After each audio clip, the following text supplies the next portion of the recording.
Often these days, when we're listening to the news, we get the feeling that the world is a fractured place and that there are increasing strains between countries and peoples and religions.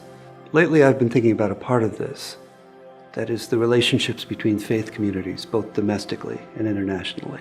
And I feel it's more important than ever that we be building bridges, bringing together people of goodwill, and reminding one another that our commonalities are greater than our differences. I learned this early in my career when I was a Peace Corps volunteer in Morocco, how similar we all are, despite our differences in faith and culture. I also learned, working in many countries over the years, that faith is a powerful driver in people's efforts to make the world a better place. Here at the Conrad N. Hilton Foundation, we're grateful that our founder possessed an openness to interfaith collaboration that was unique for his time. Conrad Hilton once said, "Each of the great religions and philosophies of the world shares the same principle of goodwill among people." It's also this openness that led Conrad Hilton to be involved in the first ever National Prayer Breakfast. President Eisenhower very much wanted to host a large interfaith gathering, but the interest in it was so large that he didn't have a room big enough for it, even at the White House.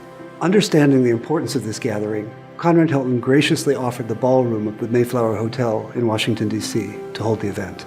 And since then, the National Prayer Breakfast has become a lasting tradition in the nation's capital. 65 years after that initial prayer breakfast, the Hilton Foundation decided to honor Conrad Hilton's belief in interfaith action. We co-hosted an event together with the Council on Foundations and the Interfaith Youth Corps addressing religious divisions in America today.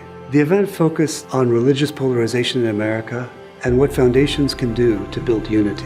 The event was called This American Moment, Bridging Religious Divides, and it was held at the Religious Freedom Center of the Museum Institute in Washington, D.C.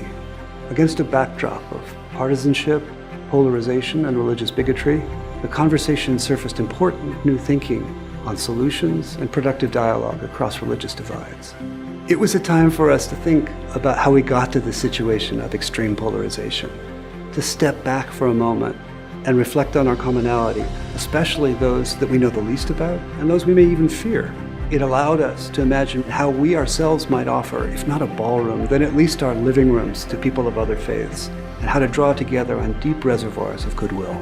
It reaffirmed our feeling that if Conrad Hilton were alive today, he would undoubtedly be seeking to build bridges of understanding among people of all faiths. Whatever the bridges may be that you personally are seeking to build today, I commend and encourage you for them.